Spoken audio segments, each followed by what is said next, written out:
नमस्कार, मी रेणुका अर्थात तुमची मुक्तावली. शब्दवारीच्या आजच्या भागात तुम्हा सर्वांचं खूप खूप स्वागत. वारी हा विषय, ही भावना इतकी पवित्र आणि इतकी सुंदर आहे ना की याबद्दल कितीही बोललं, कितीही महिमा गायला तरी तो कमीच. या पंढरीचा, वारीचा, पांडुरंगाचा महिमा संतांनी विविध पद्धतींनी गायला आणि समाजाला भक्तीच्या, सत्मार्गाच्या वाटेला लावलं. यात सर्वात मोठं साधन होतं ते म्हणजे कीर्तन. आपल्या रसाळ वाणीतून, अभंगांतून संतांनी हरीचं, हरिनामाचं महत्त्व सगळ्या जनमानसांच्या मनात बिंबवलं.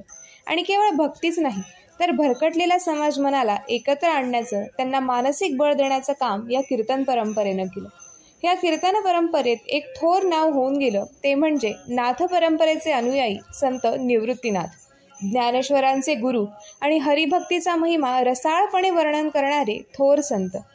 अगदी कमी वयातील निवृत्तीनाथांची तपस्या, त्यांचं ज्ञान, त्यांनी केलेला बोध या सर्व गोष्टी संत निवृत्तीनाथांना संत परंपरेत एक विशेष स्थान देऊन गेल्या.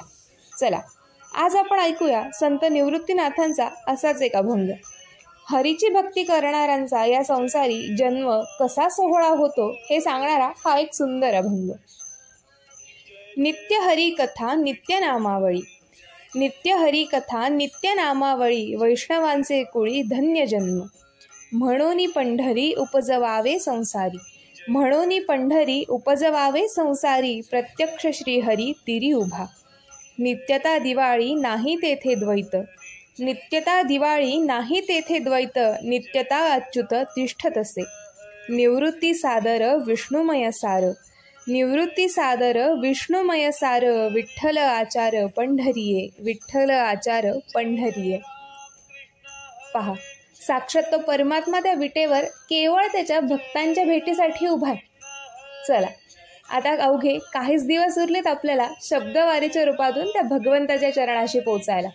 तोवर बोला पुंडलिक वरदे हरी विठ्ठल. जय जय राम कृष्ण हरी. धन्यवाद.